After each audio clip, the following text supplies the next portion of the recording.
Welcome to the Positive Deposit Podcast, where we are transforming minds to change lives. And I'm so excited with our guest tonight.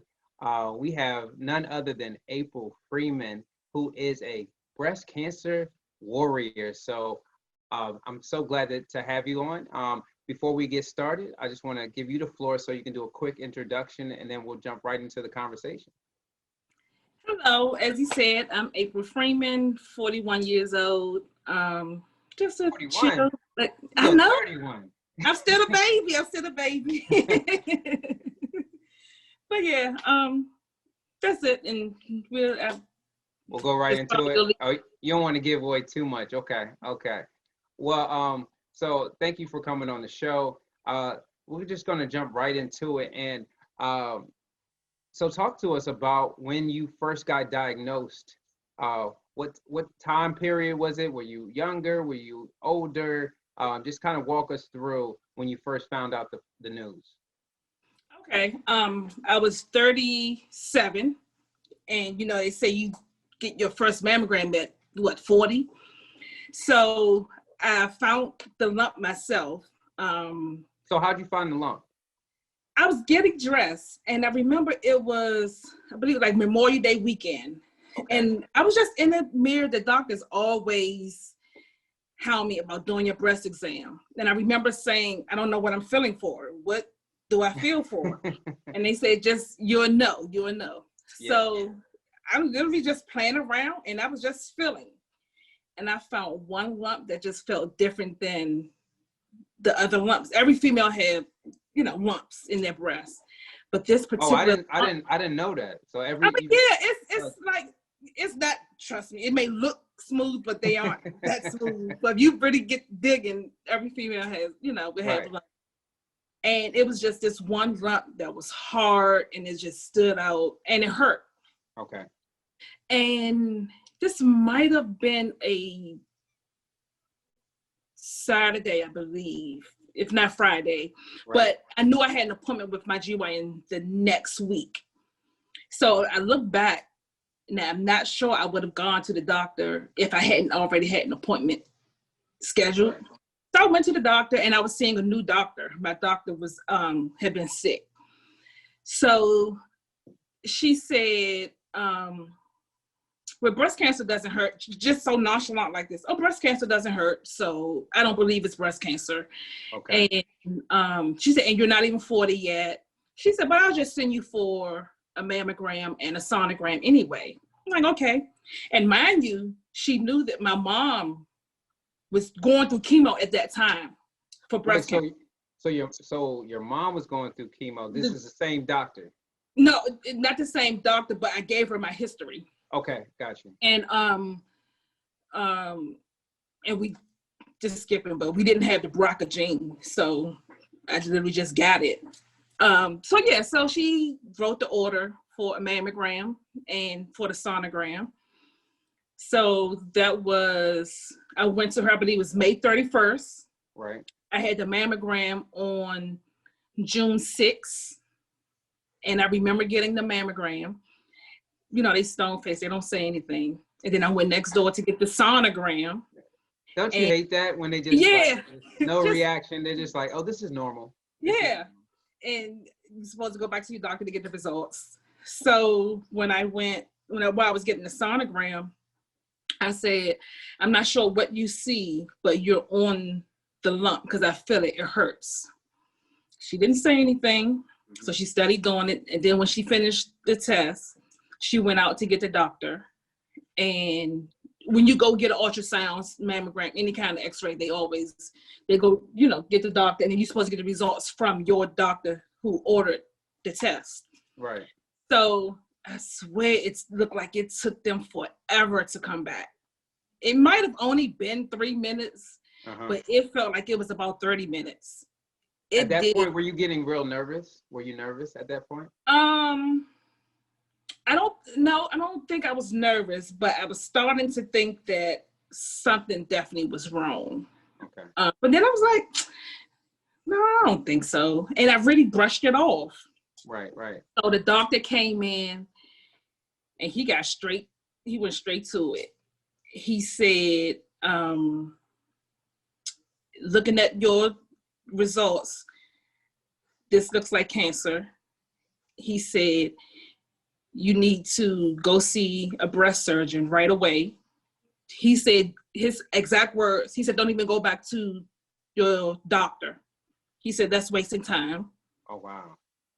So I remember calling, actually, and then when I left, my husband, couldn't get in touch with him. I couldn't get in touch with anyone as I left. I'm sure that was nerve-wracking. Yeah. So I cried in the car. Yeah. I did cry in the car. Mm. Then I got myself together, and I think I called my doctor's office that same day and asked them for a breast surgeon number. I told them they will be getting the results, but I need to go to a specialist now. And they gave me someone. And yeah, so I went to my GYN May 31st. I went to get the mammogram and the sonogram June 6th.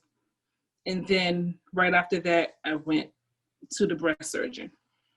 Man, so you said that you were crying in the car. Obviously, you couldn't get in contact with anybody, which is surprisingly weird, especially they knew you were going to the doctor. In that moment, those tears, what emotion? What obviously you were crying because you were scared, but what were you feeling? So because I'll tell you, right, when I found out, my heart just dropped, because I did not realize that I could get diagnosed at the age of 29. So what was going on in your mind and in your soul at that time? Honestly, I do remember crying, but I didn't feel really scared. It wasn't like so many people scared of the word cancer. Right.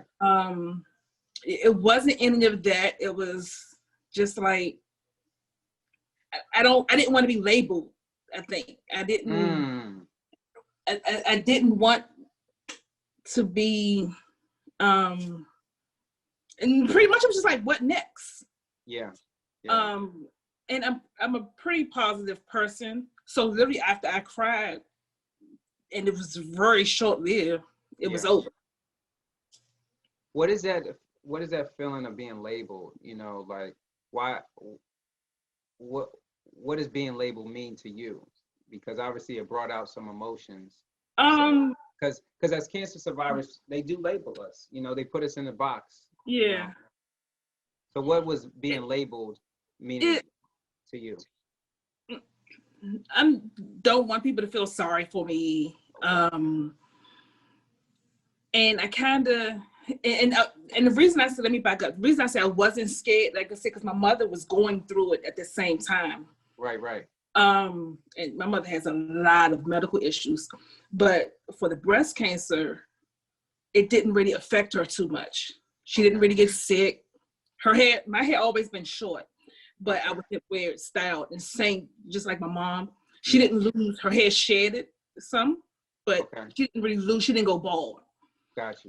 So it was just like, I think I really just cried like, okay, I got this. And I didn't know what to do at that time.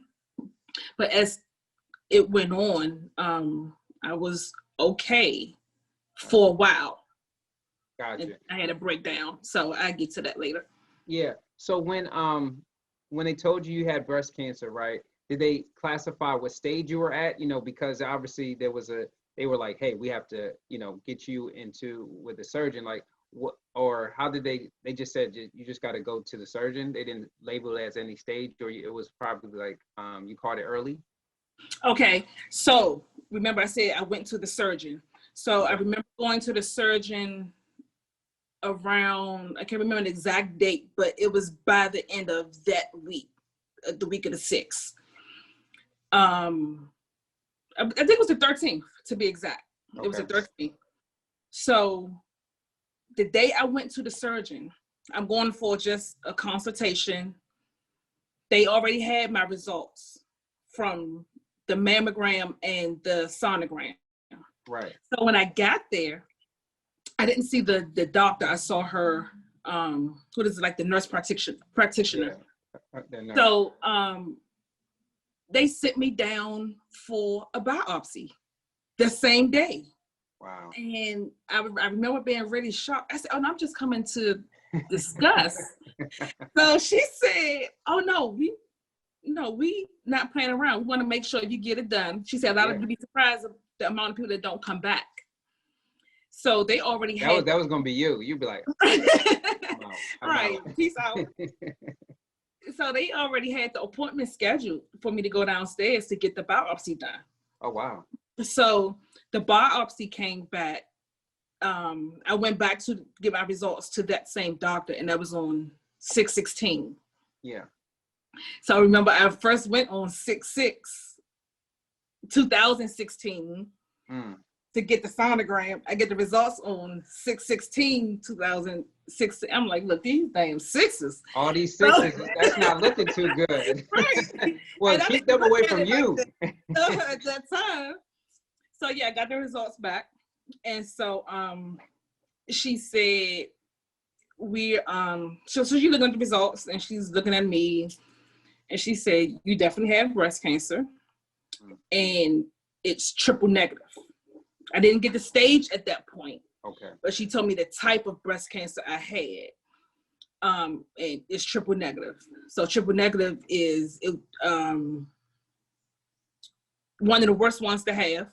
Oh wow. Only about 10 to 15% women usually get it. It's not as common as the other type. Ones, yeah.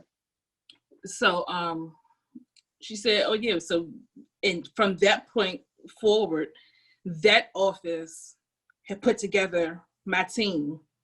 So it was that office, which is the breast surgeon, and then they already had me an appointment set up for the oncologist. Wow. So when I went to the oncologist, he had already talked to the breast surgeon, the oncologist, and the radiation oncologist. Yep. And then it's the one for the reconstruction, plastic surgery. Wow. So that was the team. So I didn't have to really do any leg work. So once they had my results, they were just moving. And I had to get all of these. What hospital was this at? Because I'm about to give them props because they were. Yeah. What hospital were you at? This is Doctors Community Hospital. And a breast surgeon, she's a beautiful Black woman. She was excellent. Regina Hampton. Black Girl Magic. Shout out to her. Yeah. So that they were moving. They were on top of it. Then I had to get all of these tests done. Yeah. So after you got all the tests, you already got your customized team. What was the treatment process, or was it just surgery? Okay, so that was still in June. So I'm getting tests done literally every week. Between MRI, I think I had to get another biopsy, a CT scan. I had to get a PET scan of my whole body. Yep. So August started my chemo treatment. Okay. So I had chemo, radiation. Yeah, I had chemo. I had a bilateral mastectomy. Then I had radiation. Then I had reconstruction. Wow. How many rounds of chemo did you have to go through? So I did 6 rounds of chemo. So I started August 25th. And I remember it was every 3 weeks. I went the third Thursday. That's some aggressive chemo. That you go every 3 weeks. I had R-CHOP, and so that was heavy. That was definitely heavy. Oh yeah, chemo was no joke. See, because with triple negative, you don't have too many options. Oh wow. So it's like whatever treatment, the chemo they throw the kitchen sink at me. I had, like I said, I started in August. Chemo. Yeah. But August 25th to be exact. 1 week later, chemo weakens your immune system. Yeah. I remember being in a grocery store and I broke out into the sweat, just sweating. And then I felt nauseous. I remember I was getting a steak. I was trying to come home and fix me this steak. I was craving steak. I had the onions and the green sidebar. Time out. is it the cravings that you actually want just all over the place when you're going through chemo? You're like, I Yeah, want to taste every little single thing. exactly. My thing was Jamaican food, especially like curry goat. So I was Mhm. just like, that was just my thing. But go, so you were trying to get a steak, you were Yeah, so I sweating, was yeah, nauseated. so I was in the in the Giant, and so I came home and I didn't have an appetite. I just felt nauseous. I didn't have an appetite or anything. Yeah. And I remember I checked my temperature, and I think it might have been like 101. Oh On wow. chemo, you can't have a temperature over. I couldn't have one over 100. Exactly. So I knew. So I think so. That time I called. Um, I think I called my father came and picked me up, Okay. and or my sister one of them, and took me to the emergency room, Wow. and they kept me.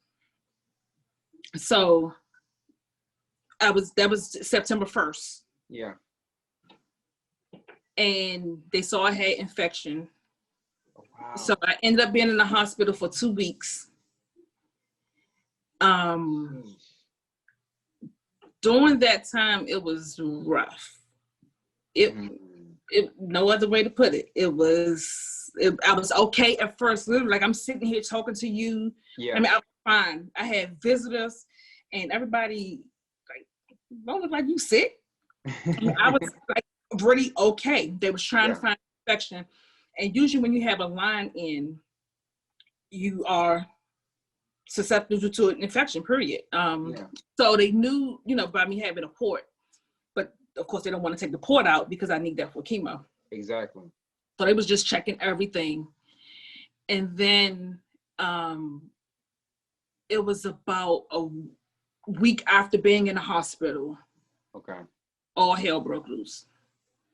When I say I was just getting sick and sick, I was just sicker and sicker and sick. They couldn't figure out what was going on. So my family was ready at that point. They wanted to transfer me to another hospital because I was getting sicker being in the hospital. And then especially because they can't find what's going on, this Yeah, infection is spreading and it's getting right, worse. I right. wouldn't blame them. Definitely. Yeah. So as it turned out, it was my port. Okay. And then the antibiotics they were treating me with, it started making my kidneys fail. And then so they had to remove the port. So by this time, the infection goes into my blood. So I'm septic. And I just remember just being weak. And um I just remember not having strength and Mm, just being tired, just couldn't get it together. yeah. And so I was in hospital for the 2 weeks. I went home for one day and went back the very next day. And while in the hospital, so I only had one round of chemo now. Right. Hair came out. Like I said, my hair always been short, but Yeah. picture like short curl style, almost like Holly Right. Berry. Right. I always wore it like that. And I'm in the hospital, and I remember saying I wanted to control when my hair come out. You don't want to just see it Yeah. out all over the place. But I'm in the hospital. What I'm gonna do? So Right. my Right. all on my pillow, just coming out. So how'd you recover from because those are the side effects and obviously the infection is spreading. How did you recover from this traumatic time? Because they always say that your port can be infected. So thank God Yeah. they caught that and they finally told you what happened. So how did you recover from that? When I came home that one day, I thought I was okay, and my sister came knocking on the door. I couldn't answer. I didn't have it. And I sent my husband to work. I'm like, I'm okay. Right. I wasn't okay. I ran another fever. She came. She literally broke in my house, Yeah. and she sat there with me as long as she could until she was like, "You have to get out here and go to the emergency room." So they kept me again, and I remember crying. I literally did not have the energy to pick up my phone. I was Wow. so weak. I was so tired. And by this time, I'm already in the hospital 2 weeks, so I'm bruised up from Yeah. needles and everything. So I Sheesh. was in there for like a week and a half after that. And I just remember literally praying. And I remember specifically saying, God, if you give me strength, just a little bit, I can do the rest. But I need help. I specifically said that. I just needed a little bit of help and I could do the rest. And my daughter flashed before me. She was in the 10th grade at the time. Yeah. I'm like, I still have too much to show her and to teach her. And, she still needs me. But I specifically remember asking for strength. I didn't ask for anything else and I was pretty active before that.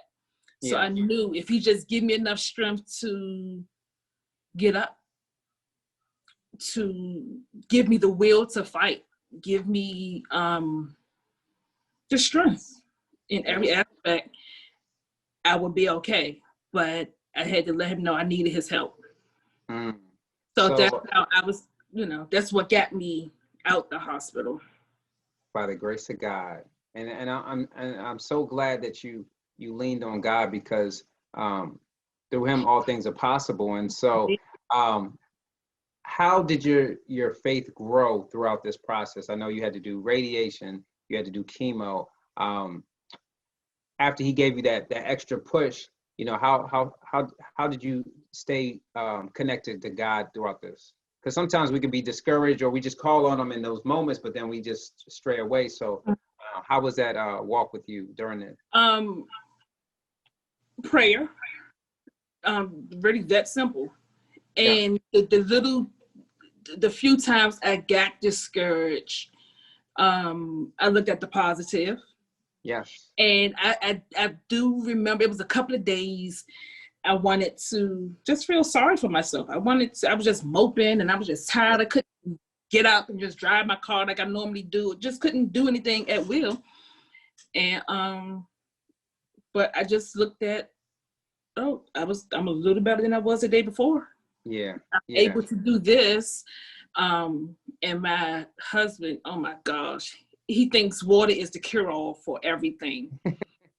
And he kept me hydrated.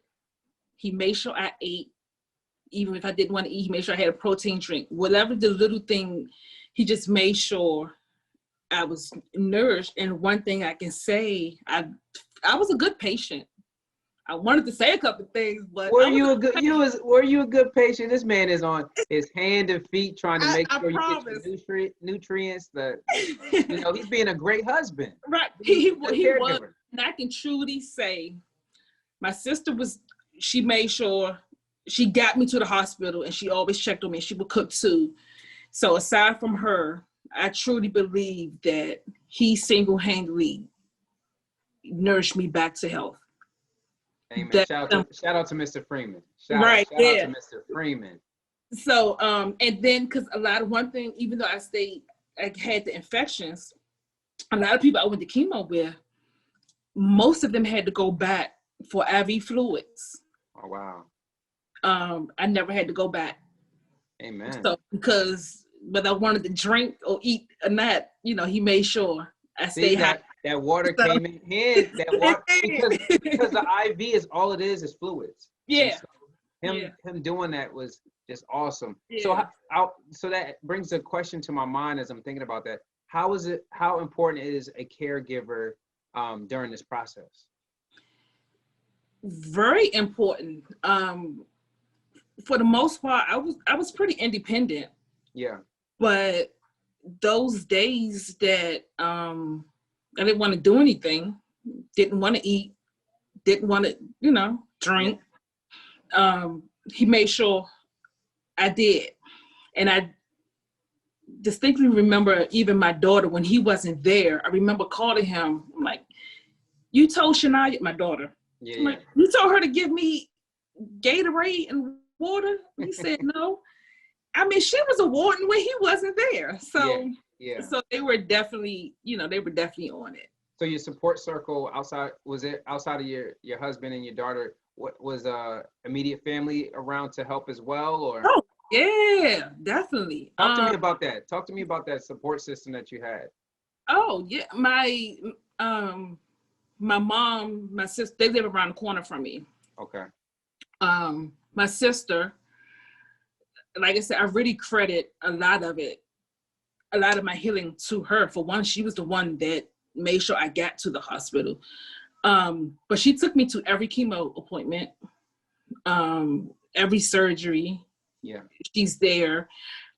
She made sure I ate. She cooked food for me. Same with my mom, even though she has a lot of medical issues, and couldn't physically do much, but she was, that ear. There's something about your mother's voice. Yeah. No, when I hear her voice, it's like, it's gonna be okay. That's the sound of peace. Yeah. That covers over you. So you got through all your treatment. How was it going through reconstruction, with the plastic surgeon and things of that nature? And even still, so back up, even before plastic surgery, when I had the bilateral mastectomy, they put expanders in, temporary expanders. And remember, my body rejected that port. They had to take the port out. Oh, not the rejectors too. So my body rejected the expanders. My body just don't like foreign objects. So I got the expanders in March when I had the bilateral mastectomy, March 2017. They supposed to have stayed in until December till I had the reconstruction surgery. They had to be removed. One was removed May, nowhere near December. So one was removed in May, and I think one was removed in June. So from June to December, I'm completely flat. And because they couldn't go back in, so the skin had to heal, and then I had to go through lymphedema therapy to kind of loosen up the muscles. Right. Then I had radiation. I had already started radiation, but then I had to stop because you get mapped. And when that expander came, I was gonna say, what is you get mapped? Meaning like what? Is that? So before you start radiation, I have like these little small dots. They prick you. It's like mini tattoos. Okay. And they map in the area. And before radiation start, so they know exactly what's getting radiated. Okay. And nothing can change. So the volume, so I went from having a noticeable chest to nothing. So then radiation had to stop, and I had to get retested again. So then so I finally had finished radiation in July 2017. Yeah. And then the reconstruction started December 2017. And that was painful. The mastectomy was painful, and I can take some pain, but it was very painful. So you could take pain, but on a scale of 1 to 10, what was the pain level? And even backing up, even going to radiation was painful. The doctor said, "You've been through so much, radiation is going to be a breeze." Yeah. I'm like, okay. So I went in there with that, and I had 30 sessions. I went 5 days a week for 6 weeks. Wow. And he said that, I remember everyone kept saying it's going to be like a sunburn for radiation. And first week, okay, second week, okay, I can do this. It's not bad. Oh my gosh. When I had 2 weeks left to go, I burnt so bad, like under my arm. And it's the summertime. So luckily I'm home by myself. I have no shirt on, and I'm walking around like this because my underarm and like my back area is just burnt. The skin is off. That's not a sunburn. And that's just from radiation. Just from radiation. So you got to think, because it was triple negative. They had to just really, it burnt. So it was nothing like a sunburn. And I remember the doctor just prescribed me some pain medicine that didn't work, the Silverdine cream. Yeah. And I remember I was pretty open about my journey, and I just remember posting about my journey. And one day going in radiation, you know how God always sends signs. I remember being in the car and going to radiation every day. That gets tiring. You're only in there for 15 minutes. Right. But going every day is just a lot. And I'm like, I swear I didn't want to get out the car. And a song came on. I had never heard the song on the radio. I've heard the song, but it never played usually when I'm in a car. And I can't think of her name, but this is my fight song. Yeah. Take Back My Life song. And that song came on, and I literally was like, all right, God. I'm like, and I literally did that. I'm like, that's my sign. Okay, let me go in and knock this out. But I was burnt. I was hurting. It was just imagine getting hot water thrown on you and how your skin peeled. That's how my skin looked. It was very painful. Wow. So then I had to heal from that before I could start the reconstruction process. And the first phase was December 2017. And they took fat from my stomach, because remember, my body didn't like the port, it didn't like the expanders, so they didn't think that I was a good candidate to have implants. It was best to use my own tissue. Wow. So they took fat from my stomach and pretty much built me some new girls. And I'm sure you are mad. You know, they're like, all right, let me just flatten this out a little bit. I wasn't bad at all. And I clearly remember. And the top part didn't hurt so much. That hurt in March when I had the mastectomy. It felt like a truck was just sitting on my chest. Wow. But after a while, that got better, and you kind of lose feeling in the chest area. Right. So that wasn't so bad. But where they took from my stomach, everything I had done was at Doctors Community Hospital, except for the reconstruction. That was at Johns Hopkins. Okay. So I had to stay there for 3 days to make sure that the flap took. Pretty much they moved my veins and everything. Make sure I had good blood flow. And I remember saying, people elect to do this just because, I mean, this is some serious pain. Yeah. It was very painful. I couldn't even really straighten out my legs, like lay straight for over a year. Wow. I had to, like, if I laid down, lay on my side and pull my legs, but just to lay flat. Yeah. It took a long time for me to strengthen my stomach to be able to do that. Wow. April, you've been through a lot. This triple negative definitely put you through the fire. It stretched you. It it made you cry. It made you appreciate your husband even more. So I'm so grateful for you sharing your journey, because fighting cancer is not easy. But the strength of God definitely brought you to where you are right now. And so one of the things that we do on the podcast is we always ask our guests, what are 3 positive deposits that you would say can help inspire someone that may be going through that negative? And before I ask you that question, and just think about 3 positive phrases or positive advice that you would give, how long have you been in remission now?